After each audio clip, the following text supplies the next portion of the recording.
Qu'appelle-t-on malédiction de la loi? La première des choses à savoir est que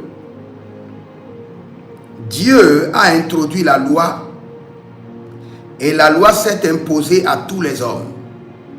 Et quand nous parlons de la loi, c'est le système que Dieu a introduit, c'est le système politique de Dieu pour le bien-être des hommes. La loi n'est pas venue pour détruire les hommes. Et vous allez voir, dans le livre de Romains, la Bible nous parle clairement, il dit Jésus même n'est pas venu pour supprimer la loi, mais il est venu pour que la loi soit accomplie. Pour que la loi soit accomplie comment? Pour que les hommes puissent avoir les capacités surnaturelles pour accomplir la loi. Parce que c'est ce qui manquait aux hommes. La loi, c'est quoi? La loi, c'est la législature qui organise le péché. C'est clair, c'est la législature qui organise le péché. Quand on parle de loi, il y a toujours le péché. Parce que la loi, c'est une disposition pour amener les hommes à vivre la crainte de l'Éternel, la haine du mal, la haine du péché.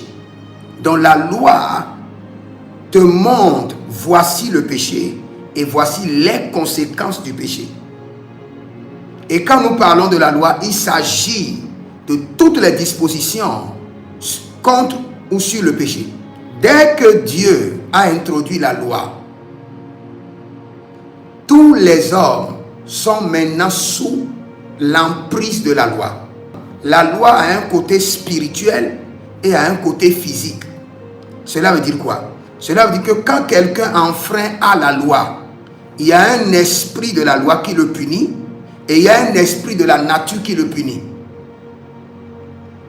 Quand quelqu'un enfreint à la loi, il y a une malédiction qui doit descendre de l'esprit de la loi et de la nature de la loi, spirituellement et physiquement.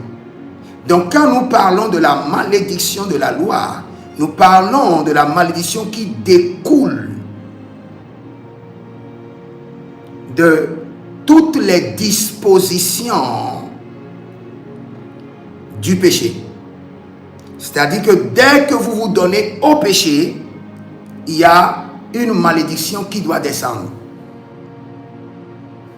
Par exemple, je prends l'exemple. Caïn a tué son frère Abel. Et il a enfreint à une loi de l'Éternel. Ainsi faisant, il y a une malédiction qui est libérée sur la vie de Caïn et sur sa progéniture. Et là où j'aimerais enseigner surtout, ce n'est pas la loi, c'est l'implication du sang. La malédiction réside où? Dans le sang. Quand on libère la malédiction contre quelqu'un, la malédiction descend dans ses entrailles, vit dans son sang et lui impose la vie et les dispositions de quelqu'un qui est maudit. Donc cette malédiction descend dans le sang et tout ce qui affecte le sang est héréditaire. Tout ce qui affecte le sang est héréditaire.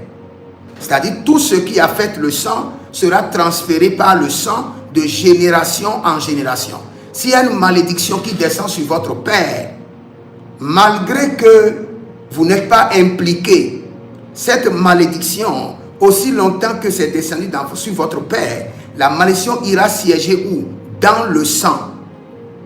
Et tout ce qui affecte le sang affecte toute une progéniture, toute une lignée familiale. Vous êtes informé, vous n'êtes pas informé, cette malédiction descend sur vous. J'explique encore. Je donne un exemple. Votre père était avec votre mère. Et je dirais, votre tante ou la sœur de votre mère est venue rester. Et il y a eu des problèmes au point que votre père a eu des relations avec la sœur de sa femme. Écoutez bien. Maintenant, le beau-père étant informé a libéré une malédiction sur votre père. Vous n'en savez rien. Cette malédiction ira siéger dans le sang de votre Père. Et tous ceux qui viendront de son sang, de ses entrailles, de sa lignée, seront affectés d'une manière ou d'une autre de cette malédiction.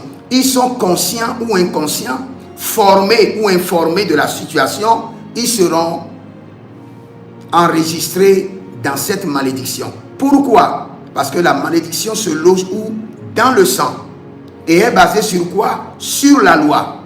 Et quand nous parlons de la loi, cela veut dire que sur la légalité. C'est parce que quelqu'un a enfreint à une loi spirituelle et les conséquences sont descendues. Ça, c'est une malédiction légale. Donc, quand Jésus parle ici, il parle de la malédiction légale. Pas quelqu'un est jaloux de vous et la personne libère des malédictions sur vous. Ou quelqu'un voit que vous voulez aller à un examen et si jamais vous réussissez, vous risquez de prendre son poste et il libère une malédiction. Ça, c'est autre chose. Ici, dans Galates 3:13, nous parlons de la malédiction de la loi légale. La malédiction a trouvé une base légale pour s'installer dans votre sang. Cette malédiction sera transférée de génération en génération. Mais pour cette malédiction, nous disons gloire à Dieu. Parce que la Bible déclare quoi? Christ nous a rachetés de la malédiction de la loi. Donc là où tu es, tu peux prier et briser la malédiction de la loi.